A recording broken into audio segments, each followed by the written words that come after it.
Hello मेरी YouTube family, कैसे हैं आप लोग। आशा करते हैं हमारे सभी साथी बहुत अच्छे होंगे, अपनी पढ़ाई बहुत अच्छे से आप लोग कर रहे होंगे। आज जो हमारी क्लास है आप लोग के लिए बहुत ही महत्वपूर्ण एवं बहुत ही स्पेशल क्लास है। तो सभी साथी से निवेदन है, सभी साथी वीडियो को फुल वॉच करेंगे, कोई भी साथी वीडियो को स्किप नहीं करेगा। साथ ही हमारी क्लास होने वाली है आरबीएफ कांस्टेबल का जीके जी, इसका पीवाईक्यू है। जो इसमें बहुत ही इंपॉर्टेंट प्रश्नों को हमने ऐड किया है, जो आप लोग के लिए बहुत ही ज़्यादा महत्वपूर्ण है। ठीक है, आज का पार्ट हमारा 80 है, टारगेट आर पे बैच के हिसाब से देखें यह पार्ट हमारा 30 है। साथ ही ठीक है, चलते हम स्टार्ट करते हैं प्रश्नों को। पहले आप लोग 4-5 प्रश्नों को हल कीजिए, आप लोग को एक खुद आइडिया हो जाएगा नहीं आप लोग के लिए कितना इंपॉर्टेंट क्लास होने वाली साथी। ठीक है, तब आप लोग आगे के प्रोसेस को देखना साथी। ठीक है, तो चलते हम स्टार्ट करते हैं पहले प्रश्न से। पहले प्रश्नों को ध्यान से पढ़िए और जितना हो सके उत्तर देने का प्रयास कीजिएगा आप लोग। ठीक है, बाकी जो साथी हमारे चैनल पर नए हैं, अभी तक चैनल सब्सक्राइब नहीं किए हैं, वो चैनल को सब्सक्राइब कर लें और बेल आइकन को प्रेस कर दें, क्योंकि आने वाला सभी नोटिफिकेशन आपके पास पहले आए साथी। ठीक है, चलते हम स्टार्ट करते हैं पहले प्रश्न से। पहले प्रश्न को ध्यान से पढ़ते हैं और उत्तर देने का प्रयास करते हैं। जो हमारे प्रिय भाई बहनें देख रहे हैं वीडियो को, सभी लोग। ठीक है, तो देख सकते हैं हमारा पहला प्रश्न आप लोग के लिए स्क्रीन पे कौन सा प्रश्न साथी, ध्यान से पढ़िए। जब वर्ष 1949 में भारतीय संविधान को अपनाया गया, तब संविधान में कुल कितनी अनुसूचियां थी। तो साथी ये प्रश्न हमारा संविधान का है और संविधान के जितने भी प्रश्न पूछे जाते हैं बहुत ही महत्वपूर्ण होते हैं। और आप लोग को पता है सबसे ज़्यादा प्रश्न संविधान से ही प्रश्न पूछे जाते हैं, संविधान और अनुच्छेद से साथी। ठीक है, तो बाकी देखते हैं इस प्रश्न का राइट आंसर क्या हो सकता है। जब वर्ष 1949 में भारतीय संविधान को अपनाया गया, तब संविधान में कुल कितनी अनुसूचियां थी। कितनी अनुसूचियां थी, 8 थी, 50 थी, 5 थी, 25 थी। तो प्लीज साथियों बता दी इस प्रश्न का जो हमारा राइट आंसर हो जाएगा 8, आप लोग का राइट आंसर हो जाएगा, यानी option number A is the right answer मित्र। ठीक है, तो बहुत अच्छे से आप लोग क्लियर हो चुके हैं। बाकी अब हम चलते हैं स्टेप बाय अगले नेक्स्ट प्रश्न को। ठीक है साथी, अगले प्रश्न को पढ़िए आप लोग। अगला प्रश्न कौन सा मित्र, हमारा अगला प्रश्न आप लोग की स्क्रीन पे आज का हमारा दूसरा प्रश्न है। दूसरा प्रश्न क्या है, ध्यान से पढ़ेंगे आप लोग और उत्तर देने का प्रयास भी करेंगे। तो देख सकते हैं आज का दूसरा प्रश्न बोला है, गोलाकार दर्पण की सतह पर का केंद्र बिंदु कहलाता है। गोलाकार दर्पण की सतह पर का केंद्र बिंदु कहलाता है। वह केंद्र बिंदु हमारा क्या कहलाता है, धूप कहलाता, क्या धूप कहलाता है, सूचक कहलाता है, शक्ति कहलाता है या लेंस कहलाता है। तो साथियों इस प्रश्न का आंसर क्या होने वाला है, तो इस प्रश्न का उत्तर देने का प्रयास करेंगे। आप लोग बता देना साथी, इस प्रश्न का आंसर आप लोग का धूप हो जाए। क्या होगा, धूप। बहुत अच्छा प्रश्न आप लोग के, धूप आप लोग का राइट आंसर हो जाए साथी। ठीक है, बाकी हम चलते हैं स्टेप बाय अगले नेक्स्ट प्रश्न को साथी। ठीक है, तो बहुत अच्छे से आप लोग क्लियर कर चुके हैं साथी। ठीक है, तो बस आप लोग प्रश्न को पढ़िए आप लोग ध्यान से, आप लोगों को खुद आइडिया हो जाएगा नहीं आप लोग के लिए कितना महत्वपूर्ण आज का क्लास होगा साथी। ठीक है, तो आज का हमारा तीसरा प्रश्न है। तीसरा प्रश्न पूछा फिजिक्स से, और आप लोग को मैंने बताया था पूरे साइंस से 7 ही प्रश्न पूछे जाते हैं। 3 प्रश्न फिजिक्स से, 2 प्रश्न केमिस्ट्री से और 2 प्रश्न बायोलॉजिकल सिस्टम से साथी। ठीक है, इतनी बातों को ध्यान रखना, गंभीरता से सुनना मेरी बातों को, कि जो बताता हूँ आप लोग के लिए बेस्ट बताता हूँ साथी। ठीक है, तो तीसरा प्रश्न बोला है, स्नेल के नियम के लिए निम्नलिखित में से कौन सा सूत्र सही है। जो स्नेल का नियम होता है उसके लिए जो सूत्र है वह कौन सा है सूत्र। ठीक है, उसको बताना है। तो sine sine i upon sine r बराबर स्थिरांक, cos i upon sine i स्थिरांक, cos i upon cos r बराबर स्थिरांक, sine r upon cos r बराबर स्थिरांक। तो साथियों बता दी इस प्रश्न का आंसर क्या होने वाला है। बहुत ही इंटरेस्टिंग है, बहुत ही महत्वपूर्ण प्रश्न आप लोग के लिए। तो इस प्रश्न का उत्तर देने का प्रयास करेंगे सभी साथी। बता देना इस प्रश्न का जो हमारा राइट आंसर हो जाएगा क्या होगा, साइन साइन आई, क्या क्या sine i upon sine i upon r बराबर स्थिरांक। तो साथी हमारा answer number A is the right answer. ठीक है, तो चलते हैं स्टेप बाय अगले नेक्स्ट प्रश्न को साथी। ठीक है, तो आप लोग क्लियर हो चुके हैं, बाकी हम चलते हैं स्टेप बाय अगले नेक्स्ट प्रश्न की ओर। अगला प्रश्न हमारा कौन सा, आप लोग की स्क्रीन पे आज का हमारा चौथा प्रश्न साथी। चौथा प्रश्न बोला है, पंचायती चुनाव लड़ने की न्यूनतम आयु है। पंचायती चुनाव लड़ने की जो हमारे न्यूनतम आयु होता है वो न्यूनतम आयु कितना होता है, यही तो बताना है। बहुत ही सिंपल और इजीली आप बता भी सकते हैं साथी। ठीक है, तो इस प्रश्न का उत्तर देने का प्रयास करेंगे आप लोग। 21 साल होता है, 18 साल होता है, 30 साल होता है या 25 साल होता है। पंचायती चुनाव लड़ने की जो न्यूनतम आयु होती है हमारी, वो बता देना। बहुत ही सिंपल, 21 साल होता है। कितना, 21 ईयर होते हैं, 21 ईयर। तो सभी साथी अच्छे से क्लियर हो चुके हैं, 21 साल आप लोग के राइट आंसर हो जाए साथी। ठीक है, तो बहुत अच्छे से आप लोग क्लियर हो चुके हैं। बाकी हम चलते स्टेप बाय अगले नेक्स्ट प्रश्न को साथी। ठीक है, अगले प्रश्न को पढ़े मित्रों। अगला प्रश्न हमारा कौन सा आप लोग की स्क्रीन पे है, क्या अगला प्रश्न आप लोग की स्क्रीन पे आज का हमारा केमिस्ट्री का प्रश्न है। ओजोन का रासायनिक सूत्र क्या होता है, किसका, ओजोन का रासायनिक सूत्र क्या होता है, क्या होता है, O3 होता है, O3 होता है, O5 होता है, O होता है और O2 होता है। तो साथ ही बता देना इस इस प्रश्न का राइट आंसर क्या होगा मैं बता दें साथियों, O3 आप लोग का राइट आंसर हो जाएगा, यानी O3 option number A is the correct answer साथी। ठीक है, तो ओजोन का रासायनिक सूत्र क्या होता है, O3 होता है साथी। ठीक है, जो 3 ऊपर लिखा है वहाँ पे नीचे रहेगा, सभी में नीचे रहेगा साथी। ठीक है, तो चलते हैं हम स्टेप बाय के लिए नेक्स्ट प्रश्न को साथी, अगले प्रश्न को पढ़ते हैं। आज का प्रश्न हमारा कौन सा आप लोग की स्क्रीन पे आज का हमारा प्रश्न है छठवां, और खेलकूद का प्रश्न है और इंपॉर्टेंट तो होगा ही आप लोग के साथ। ठीक है, तो बस पढ़िए आप लोग अच्छे से ध्यान से। बोला है प्रश्न, निम्नलिखित में से कौन सा हमारा खिलाड़ी है, निम्नलिखित में से कौन सा खिलाड़ी है जो फुटबॉल से संबंधित है। ऐसा कौन सा खिलाड़ी जो फुटबॉल से संबंधित हो, सभी खिलाड़ी फुटबॉल से संबंधित होते हैं, इतनी बात तो पता होगा आप लोग को। तो नोवाक जोकोविच है, डेविड बेकहम है, और एंडी मर्रे है, आंद्रे अगासी है। तो साथ ही इस प्रश्न का आंसर क्या हो सकता है बता देना, बहुत ही सिंपल एवं बहुत ही इंटरेस्टिंग आप लोग का राइट आंसर हो जाएगा, आप लोग को पता भी होगा साथी। ठीक है, क्या आंसर होगा आप लोग को मैं यहाँ पे लिख देता हूँ, क्या आप लोग का होगा डेविड बेकहम, डेविड बेकहम आप लोग का साथी हमारा राइट आंसर हो जाएगा। ठीक है, David Beckham option number A, option number B is the right answer साथी। ठीक है, बहुत अच्छे से आप लोग क्लियर हो चुके हैं, आप लोग के लिए कितना महत्वपूर्ण प्रश्न था आप लोग क्लियर हो चुके हैं। बाकी हम चलते स्टेप बाय अगले नेक्स्ट प्रश्न के साथी। ठीक है, अगले प्रश्न को पढ़ते हैं। आज का प्रश्न हमारा कौन सा, सातवां प्रश्न साथी। ठीक है, तो सातवां प्रश्न को ध्यान से पढ़ेंगे सभी साथी अच्छे से। क्या प्रश्न आज का हमारा सातवां प्रश्न है, तो सातवां प्रश्न बोला है कि धातुओं को पतले तारों में परिवर्तित करने की क्षमता को क्या कहा जाता है। धातुओं को पतले तारों में परिवर्तित करने की जो क्षमता है उसको क्या कहा जाता है। तो सभी साथी से निवेदन है, सभी साथी उत्तर बताने का प्रयास करेंगे कि धातुओं को पतले तारों में परिवर्तित करने की क्षमता को क्या कहा जाता है। उपधातु कहा जाता है, तन्यता कहा जाता है, प्रतिरोधकता कहा जाता है, और नम्यता कहा जाता है। तो बहुत अच्छा और बहुत ही स्पेशल प्रश्न आप लोग के लिए साथी। इस प्रश्न का आंसर बताने का प्रयास करेंगे कि आप लोग क्या है, धातुओं को पतले तारों में परिवर्तित करने की क्षमता को क्या कहा जाता है। तो बता दें साथी, इस प्रश्न का जो हमारा स्पेशल एवं राइट आंसर हो जाएगा आप लोग का हो जाएगा तन्यता। क्या होगा, तन्यता इज द राइट आंसर साथी। बहुत अच्छा प्रश्न था आप लोग के लिए, बहुत अच्छे से आप लोग क्लियर भी कर चुके हैं। बाकी हम चलते स्टेप बाय अगले नेक्स्ट प्रश्न के साथ। ठीक है, तो मित्रों अगले प्रश्न को पढ़ते हैं। आज का प्रश्न हमारा कौन सा आप लोग की स्क्रीन पे, आज का हमारा आठवां प्रश्न साथी। ठीक है, तो आठवां प्रश्न को ध्यान से पढ़ेंगे आप लोग, क्योंकि बहुत ही अच्छा प्रश्न आप लोग के लिए और इंटरेस्टिंग भी प्रश्न साथी। ठीक है, तो पढ़ते हैं। आठवां प्रश्न बोला है किसी पदार्थ की एक मोल का द्रव्यमान, किसी पदार्थ के एक मोल का जो द्रव्यमान हमारा हो कहलाता है, वह क्या कहलाता है। बहुत ही सिंपल इजली प्रश्न आप बता भी सकते हैं। बोला है किसी पदार्थ की एक मोल का द्रव्यमान कहलाता है, तो वह द्रव्यमान क्या कहलाता है। अणु भार कहलाता है, मोलर द्रव्यमान कहलाता है, सहसंयोजक द्रव्यमान कहलाता है, या परमाणु भार कहलाता है। तो साथियों बताएंगे आप लोग इस प्रश्न का आंसर क्या होने वाला है। बहुत ही महत्वपूर्ण आप लोग के लिए प्रश्न है। तो किसी पदार्थ की एक मोल का द्रव्यमान कहलाता है, किसी पदार्थ की एक मोल का द्रव्यमान कहलाता है, वह द्रव्यमान क्या कहलाता है। तो बता दें साथी, इस प्रश्न का जो हमारा स्पेशल एवं राइट आंसर हो जाएगा, मैं बता देता हूँ क्या होगा आप लोग पता है, मोलर द्रव्यमान हो जाएगा। क्या, ऑप्शन नंबर बी। क्या, option number B is the mostly right answer. आप लोग का द्रव्यमान आप लोग का राइट आंसर हो जाएगा साथी। बहुत अच्छे से क्लियर हो चुके हैं बाकी आप लोग। तो मोलर द्रव्यमान is the right answer, best answer हो जाएगा। बाकी हम चलते हैं स्टेप बाय अगले नेक्स्ट प्रश्न को पढ़ते हैं और उत्तर देने का प्रयास करते हैं साथी। ठीक है, तो आज का मित्रों आज का हमारा 9th प्रश्न, 9th प्रश्न क्या बोला ध्यान से पढ़ेंगे। 9th प्रश्न बोला है उपोषण कटिबंधी उच्च दाब पेटियों को के रूप में जाना जाता है। तो उपोषण कटिबंधी उच्च दाब पेटियों को के रूप में जाना जाता है। तो साथी इस प्रश्न का आंसर क्या हो सकता है, सभी साथी बताएंगे इस प्रश्न का आंसर क्या होने वाला है। सदाबहार क्षेत्र होता है, अश्व अक्षांश होता है, या डोल ड्रम निर्वात मंडल होता है, या ग्रहों की हवाएं यानी वैश्विक पवनी होते हैं, या पवन होता है। तो साथियों इस प्रश्न का आंसर क्या हो सकता है। बहुत अच्छा प्रश्न है, बहुत ही स्पेशल प्रश्न है। उत्तर देने का प्रयास करेंगे सभी साथी हमारे, जो हमारे भाई बहनें देख रहे हैं तो कमेंट जरूर करेंगे। जो हमारी बहनें देख रही हैं तो कमेंट जरूर करना मेरी बहन। ठीक है, तो बताएंगे उपोषण कटिबंधी उच्च दाब पेटियों को के रूप में जाना जाता है।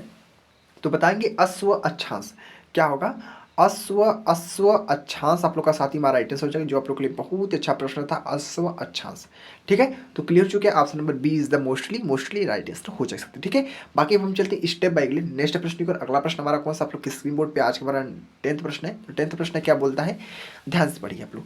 बोला है महावीर के पिता कौन थे, महावीर के पिता कौन थे। बहुत इंटरेस्टिंग प्रश्न है, बहुत लाजवाब प्रश्न है, और इजिली अपने आंसर को बता भी सकते हैं साथी। ठीक है, तो बोला है महावीर के पिता कौन थे, हमारा रविदास थे, सिद्धार्थ थे, भद्रभाहु थे, निम्बार्क थे। तो साथी इस प्रश्न का स्पेशल राइट आंसर क्या होगा। बहुत अच्छा प्रश्न है, बहुत ही स्पेशल प्रश्न। तो बता दें साथियों आप लोग का सिद्धार्थ आप लोग को दिख रहा होगा, सिद्धार्थ आप लोग का साथी हमारा राइट आंसर हो जाएगा। बहुत अच्छा प्रश्न था, Siddharth is the mostly right answer हो जाए साथी। तो बहुत अच्छे से आप लोग क्लियर हो चुके हैं। महावीर के पिता कौन थे, तो सिद्धार्थ थे। ठीक है, क्या महावीर के पिता कौन थे, महावीर के पिता सिद्धार्थ थे। तो बाकी आप लोग अच्छे से क्लियर हो चुके हैं। मैंने आप लोग को बोला था 5 से 6 प्रश्नों को हल कीजिए, आप लोग को एक खुद आइडिया हो जाएगा नहीं आप लोग के लिए कितना स्पेशल क्लास होगी। तो आप लोग ने 10 प्रश्नों को बहुत अच्छे से हल किया और आप लोग को पूरा एकदम 100% श्योर हो चुके हैं आप लोग के लिए कितनी महत्वपूर्ण क्लास होगी साथ, ठीक है। बाकी हम चलते हैं स्टेप बाय अगले नेक्स्ट प्रश्न को देखेंगे और अगले प्रश्न को ध्यान से पढ़िए। क्या आज का प्रश्न साथ ही हमारे 11 प्रश्न साथ है, ठीक है। बस हमारे साथ आप लोग लगे रहिए एंड तक, आप लोग को बहुत कुछ सिखा कर भेजेंगे साथ, ठीक है। इतनी बातों को ध्यान रखना, गांठ बांध लेना मेरी बातों साथ, ठीक है। कि ये प्रश्न आप लोग के लिए बहुत ही ज़्यादा महत्वपूर्ण है, किसी प्रश्न को हल्के मत लेना, नहीं तो एग्जाम आपको हल्के में ले लेगा साथ, ठीक है। तो प्रश्न नंबर 11 है, यानी 11 प्रश्न बोला है, क्षेत्रीय परिषद निम्नलिखित में से किस मंत्रालय के अंतर्गत आता है। क्षेत्रीय परिषद निम्नलिखित में से किस मंत्रालय के अंतर्गत आता है। तो सभी साथी बताएंगे इस प्रश्न का आंसर क्या होने वाला है कि क्षेत्रीय जो हमारा परिषद है निम्नलिखित में से किस मंत्रालय के अंतर्गत आता है। गृह मंत्रालय के अंतर्गत आता है, या अल्पसंख्यक मामलों का मंत्रालय है, या कार्मिक लोक शिकायत और पेंशन मंत्रालय है, या सामाजिक न्याय और अधिकारिता मंत्रालय। तो साथियों बता दी इस प्रश्न का जो हमारा स्पेशलिटी राइट आंसर हो जाएगा, बहुत अच्छा प्रश्न आप लोगों का, गृह मंत्रालय is the mostly right answer हो जाए। क्या गृह मंत्रालय इज द राइट आंसर हो जाए साथी। तो बहुत अच्छे से आप लोग क्लियर हो चुके हैं, गृह मंत्रालय इज द राइट आंसर। बाकी हम चलते हैं स्टेप बाय अगले नेक्स्ट प्रश्न के साथ, ठीक है। अगले प्रश्न को पढ़ते हैं। आज का प्रश्न हमारा कौन सा साथी, हमारा आज का प्रश्न नंबर 12 है, यानी 12th प्रश्न साथी, ठीक है। तो 12th प्रश्न क्या बोला, ध्यान से पढ़िए। प्रश्न बहुत ही छोटा है, बहुत ही इंपॉर्टेंट है। यह प्रश्न हमारा पूछा है फिजिक्स का साथी, ठीक है। नेत्र गोलक लगभग व्यास का होता है। नेत्र का जो गोलक होता है वो लगभग व्यास का होता है। क्या लगभग व्यास का होता है, तो उस व्यास का नाम बताएं, कितना व्यास का होता है। 2.3 सेंटीमीटर, 3.0 सेंटीमीटर, 1 सेंटीमीटर, या 1.8 सेंटीमीटर। तो साथी इस प्रश्न का स्पेशल राइट आंसर क्या हो सकता है, बहुत ही महत्वपूर्ण प्रश्न है आप लोग के लिए, ठीक है। ध्यान रखना साथी, ठीक है। तो बता दें मित्रों इस प्रश्न का राइट आंसर मैं बताता हूँ, क्या 2.3 सेंटीमीटर आप लोग का राइट आंसर हो जाएगा। बहुत अच्छे से क्लियर हो चुके हैं, बाकी आप लोग क्लियर हो चुके हैं। आज का प्रश्न नंबर पहला 12वें प्रश्न का राइट आंसर आप लोग का ए वाला आंसर राइट आंसर हो जाएगा। बाकी हम चलते स्टेप बाय अगले नेक्स्ट प्रश्न के साथ, ठीक है। अगले प्रश्न को पढ़ते हैं। तो मित्रों आज का प्रश्न हमारा आप लोग की स्क्रीन पे आ चुका है। आज का प्रश्न हमारा 13 प्रश्न क्या बोला, ध्यान से पढ़िए। बोला है निम्नलिखित में से कौन सा संगठन और निम्नलिखित में से कौन सा संगठन गैर कृषि उत्पाद बाजार अभिगम से संबंधित है। निम्नलिखित में से कौन सा संगठन है जो गैर कृषि उत्पाद बाजार अभिगम से संबंधित है। विश्व व्यापार संगठन है, या संयुक्त राष्ट्र है, या विश्व बैंक है, या विश्व आर्थिक मंच है। तो साथियों इस प्रश्न का स्पेशल एंड राइट आंसर क्या हो सकता है। तो सभी साथी बताएंगे कि निम्नलिखित में से कौन सा संगठन है गैर कृषि उत्पाद बाजार अभिगम से संबंधित है। तो बता दें साथियों इस प्रश्न का जो हमारा स्पेशलिटी राइट आंसर हो जाएगा, क्या होगा पता है आप लोग का, विश्व व्यापार संगठन। क्या होगा, विश्व व्यापार संगठन is the mostly right answer हो जाएगा साथी, ठीक है। तो बहुत अच्छे से आप लोग क्लियर हो चुके हैं, आप लोग समझ में आ चुका है आप लोग क्लियर, ठीक है। बाकी हम चलते हैं मित्रों अगले नेक्स्ट प्रश्न को देखेंगे। अगला प्रश्न हमारा क्या होने वाला है। तो आज का प्रश्न हमारा कौन सा प्रश्न आप लोग के लिए स्क्रीन पे, आज का हमारा 40 नंबर प्रश्न है। प्रश्न बोला है कि नीति आयोग में अंशकालिक सदस्यों की अधिकतम संख्या है। तो नीति आयोग में अंशकालिक सदस्यों की जो अधिकतम संख्या होती है वह संख्या क्या होती है। तो सभी साथी बताएंगे 2 होता है, 5 होता है, 6 होता है, 7 होता है। तो प्रिय मित्रों इस प्रश्न का आंसर क्या होने वाला है। तो सभी साथी बताएंगे इस प्रश्न का आंसर क्या होगा, जो आप लोग के लिए बहुत ही ज़्यादा महत्वपूर्ण है। तो बता दें साथी इस प्रश्न का आंसर हो जाएगा आप लोग का, यानी आप लोग का 14वें प्रश्न का राइट आंसर क्या हो सकता है, नीति आयोग में अंशकालीन सदस्यों की अधिकतम संख्या है। तो क्या है, तो 2 आप लोग का राइट आंसर हो जाएगा। 2 is the mostly right answer हो जाएगा। बाकी हम चलते हैं स्टेप बाय अगले नेक्स्ट प्रश्न के साथ ही अगले प्रश्न को देखते हैं। आज का 15 प्रश्न क्या है। 15 प्रश्न बोला है कि 1927 में ब्रिटिश सरकार द्वारा नियुक्त भारतीय संवैधानिक आयोग के अध्यक्ष कौन थे। तो 1927 में ब्रिटिश सरकार द्वारा नियुक्त भारतीय संवैधानिक आयोग के अध्यक्ष कौन थे। तो प्रिय साथियों इस प्रश्न का आंसर क्या होने वाला है। 1927 में जो ब्रिटिश सरकार द्वारा नियुक्त भारतीय संवैधानिक आयोग है उसकी अध्यक्ष पूछा, तो उसके अध्यक्ष कौन थे। जॉन साइमन थे, लुइस माउंटबेटन थे, या विलियम हॉकिंस थे, या स्टेफोर्ड क्रिप्स थे। तो साथियों इस प्रश्न का स्पेशल एंड राइट आंसर क्या हो सकता है। तो बता दें इस प्रश्न का जो आप लोग का राइट आंसर होगा क्या होगा मित्रों, बताइए आप लोग, पहले आप लोग बताइए कमेंट बॉक्स में। तो बताएंगे आप लोग इस प्रश्न का आंसर हो जाएगा जॉन साइमन। क्या होगा, जॉन साइमन, जॉन मैं आप लोग को लिख कर बता रहा हूँ साथियों, ठीक है। John Simon is the mostly right answer हो जाएगा साथी। तो सभी साथी अच्छे से क्लियर हो चुके हैं। बाकी हम चलते हैं मित्रों अगले स्टेप बाय अगले नेक्स्ट प्रश्न को, अगले प्रश्न को पढ़ते हैं। अगला प्रश्न हमारा कौन सा है आप लोग की स्क्रीन पे, आज हमारा 16 प्रश्न साथी, ठीक है। 16 प्रश्न क्या, ध्यान से पहले प्रश्न को पढ़िए आप लोग अच्छे से साथी, ठीक है। तो प्रश्न बोला 16, वे श्रमिक जो अपनी आजीविका चलाने के लिए स्वयं किसी उद्योग के मालिक हैं, वे श्रमिक जो अपनी आजीविका चलाने के लिए स्वयं किसी उद्योग के मालिक हैं और उसका संचालन करते हैं, वह कहलाते हैं। वह क्या कहलाते हैं मित्रों, यह बताना आप लोग को। क्या सार्वजनिक क्षेत्र के कर्मचारी कहलाते हैं, या स्वनियोजित कहलाते हैं, या अनियोजित कर्मचारी कहलाते हैं, या बेरोजगार कहलाते हैं। तो मित्रों इस प्रश्न का आंसर बताने का प्रयास करेंगे सभी साथी हमारे। इस प्रश्न का स्पेशल एंड राइट आंसर क्या हो सकता है, तो मैं यहाँ पे लिख कर बताता हूँ आप लोग को। पहले क्या हो सकता है, इस प्रश्न का आंसर क्या हो सकता है, मैं यहाँ पे लिख देता हूँ स्वनियोजित क्या स्वनियोजित, यानी option number B is the mostly right answer हो जाएगा साथी। ठीक है, बाकी मित्रों अब हम चलते हैं स्टेप बाय अगले नेक्स्ट प्रश्नों को पढ़ते हैं। अगला प्रश्न हमारा कौन सा होने वाला है, आज का हमने 16 प्रश्नों को देख लिया साथी। ठीक है, तो 16 प्रश्नों को भी अच्छे देख लिया, अब हम 17 प्रश्न को देख रहे हैं साथी। 16 प्रश्न को देख लेना साथी। ठीक है, तो क्लियर हो चुके हैं आप लोग अच्छे से। बाकी हम मित्रों अब हम चलते स्टेप बाय अगले नेक्स्ट प्रश्न की ओर। अगला प्रश्न कौन सा हमारा आप लोग के स्क्रीन पे आज का हमारा है 17 प्रश्न साथी। ठीक है, तो 17 प्रश्न को ध्यान से पढ़ेंगे आप लोग। 17 प्रश्न क्या होने वाला है, कितना महत्वपूर्ण होगा आप लोग के लिए, पढ़िए आप लोग ध्यान से। इलकल साथियों कैसे लिखा है पता है, इलकल गलत लिखा है यहाँ पे, इलकल ऐसे लिखा है। ठीक है, इलकल, तो इतनी बातों को ध्यान रखना, कहीं भी मिस्टेक हो जाता है। इलकल ऐसे लिखा है साथी। ठीक है, इलकल साड़ी की उत्पत्ति किस राज्य में हुई, इलकल साड़ी की उत्पत्ति किस राज्य में हुई, तो ये अब आप लोग को बताना पड़ेगा। बहुत ही सिंपल, बहुत ही इंटरेस्टिंग आप लोग का राइट आंसर है। इलकल साड़ी की उत्पत्ति किस राज्य में हुई, तो बता दें साथी, इलकल साड़ी का जो उत्पत्ति हुई हमारा कहाँ पे हुआ, पता है आप लोग को कहाँ पे हुआ साथी। बहुत अच्छा प्रश्न आप लोग के लिए, बहुत ही इंटरेस्टिंग है प्रश्न। तो ये प्रश्न का राइट आंसर आप लोग का हो जाएगा क्या, इस प्रश्न का राइट आंसर आप लोग का हो जाएगा कर्नाटक। क्या Karnataka is the mostly right answer हो जाएगा। तो सभी साथी अच्छे से क्लियर हो चुके हैं। तो मित्रों हम चलते स्टेप बाय अगले नेक्स्ट प्रश्न को साथी। ठीक है, तो हम चलते स्टेप बाय अगले नेक्स्ट प्रश्न को देखेंगे। आज का प्रश्न हमारा 18 है, तो 18 प्रश्न क्या साथी ध्यान से पढ़ेंगे आप लोग। 18 प्रश्न बोला है आज का हमारा है, 18 प्रश्न क्या हमारा है, राष्ट्रीय ग्रामीण रोजगार गारंटी अधिनियम 2005 के तहत कितने दिनों तक अकुशल मजदूरों के रोजगार की उपलब्धता है। तो राष्ट्रीय ग्रामीण रोजगार गारंटी अधिनियम 2005 के तहत कितने दिनों तक अकुशल मजदूरों के रोजगार की उपलब्धता है। तो सभी साथी बताने का प्रयास करेंगे कि इस प्रश्न का उत्तर क्या होने वाला है। 150 दिन, 100 दिन, 180 दिन, 90 दिन।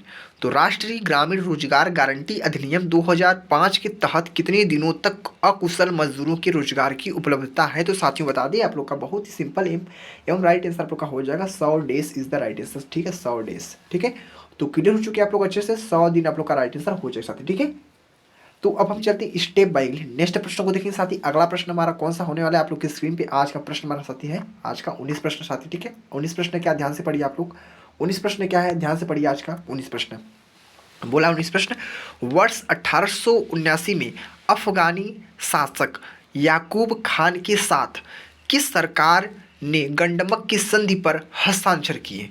वर्ष 1879 में अफगानी शासक याकूब खान के साथ किस सरकार ने गंडमक की संधि पर हस्ताक्षर किए। पुर्तगाली, ब्रिटिश, डच, फ्रेंच। वर्ष 1879 में अफगानी शासक याकूब ने खान के साथ किस सरकार ने गंडमक की संधि पर हस्ताक्षर किए। तो बता दें मित्रों, इस प्रश्न का जो हमारा स्पेशल एंड राइट आंसर हो जाएगा क्या होगा, बता दें साथियों, इस प्रश्न का राइट आंसर ब्रिटिश हो जाएगा। क्या, ब्रिटिश आप लोग का राइट आंसर हो जाएगा साथी। ठीक है, British is the mostly right answer. आप लोग का B answer is the most right answer हो जाएगा। तो सभी साथी अच्छे से क्लियर हो चुके हैं। बाकी हम चलते हैं स्टेप बाय नेक्स्ट प्रश्न की ओर। अगला प्रश्न हमारा कौन सा है आप लोग की स्क्रीन पे, आज का हमारा 20वां प्रश्न। तो 20वें प्रश्न को ध्यान से पढ़ेंगे सभी साथी और उत्तर देने का प्रयास करेंगे। और ये लास्ट प्रश्न, आज का अंतिम प्रश्न साथी। ठीक है, कि इस वीडियो में हमने 20 प्रश्नों को एडिट कर पाए थे साथी। ठीक है, तो इस 20वें प्रश्न को ध्यान से पढ़ेंगे और आप लोग 20वें प्रश्न को करने के बाद आप लोग को बताएंगे कमेंट बॉक्स में पूरे 20 प्रश्न में से कितने प्रश्न राइट हुए, कितने प्रश्न नहीं राइट हुए, यानी आप लोग कितने प्रश्न सही, कितने प्रश्न गलत है, इसका आंसर आप लोग को जरूर देंगे मित्रों। तो आज का 20वां प्रश्न बोला है कि राष्ट्रीय अनुसूचित जाति आयोग एक है। राष्ट्रीय अनुसूचित जाति आयोग एक है, क्या है, अर्ध संधि निकाय है, संवैधानिक निकाय है, अर्ध न्यायिक निकाय है, गैर संवैधानिक निकाय है। तो प्रिय साथियों, इस प्रश्न का आंसर क्या होने वाला है, जो भी साथी पता हुआ साथी हमारे कमेंट करने का प्रयास करेंगे इस प्रश्न का आंसर क्या होगा। बहुत ही लाजवाब प्रश्न आप लोग का। तो साथ ही बता दी इस प्रश्न का हमारा राइट आंसर हो जाएगा संवैधानिक निकाय। क्या होगा? संवैधानिक निकाय आप लोग का राइट आंसर हो जाएगा मित्रों। ठीक है, तो बहुत अच्छे से आप लोग क्लियर भी हो चुके हैं अच्छे से साथ ही। ठीक है, तो राष्ट्रीय अनुसूचित जाति आयोग एक है, तो इसका राइट आंसर संवैधानिक निकाय आप लोग का राइट आंसर हो जाएगा। ठीक है मित्रों, तो बहुत अच्छे से आप लोग कंप्लीट हो चुके हैं। हमारा B answer is the mostly right answer हो जाएगा साथ ही। ठीक है, तो बस इस वीडियो में हमने 20 प्रश्नों को आप लोग को बता दिया साथ ही। ठीक है, बहुत अच्छे से आप लोग क्लियर भी हो चुके हैं। तो मित्रों आप लोग कमेंट में बताइए आप लोग को वीडियो कैसा लगा। तो जो हमारे साथी अभी तक चैनल पे नए हैं, चैनल सब्सक्राइब नहीं किए हो, चैनल सब्सक्राइब कर लें और बेल आइकन को प्रेस कर दें, क्योंकि आने वाला सभी नोटिफिकेशन आपके पास पहले आ साथी। ठीक है, बाकी आप लोग को मैंने आप लोग को बताया था अभी अभी आप लोग का ये हमारा 80 पार्ट है, और हमने क्या किया था 79 पार्ट में आप लोग को बताया था पूरा एकदम फुल इन्फॉर्मेशन आप लोग को कहाँ से पढ़ना चाहिए, कहाँ से नहीं पढ़ना चाहिए साथी। ठीक है, आप लोग को मैं फिर इस वीडियो में बता देता हूँ लास्ट में। P Y Q practice set और मॉक टेस्ट साथी। ठीक है, यही 3 चीज़ आप लोग को फोकस कीजिए, और अब बाकी आप लोग किसी भी चीज़ पे ध्यान मत दीजिए। अगर सिलेक्शन लेना है, स्कोर करना है जीके जीएस में, तो इन तीनों चीज़ को अपने अच्छे से रट लीजिए, प्रीवियस पेपर के क्वेश्चनों को, प्रैक्टिस सेट को और मॉक टेस्ट को। तो सभी साथी मित्रों अच्छे से क्लियर हो चुके हैं। बस इस वीडियो में इतना ही आप लोग के लिए बहुत कुछ था, तो आप लोग अच्छे से क्लियर हो चुके हैं। मिलता है अगले नेक्स्ट वीडियो में। यही वीडियो को एंड किया जाता है। जय हिंद, जय भारत, वंदे मातरम।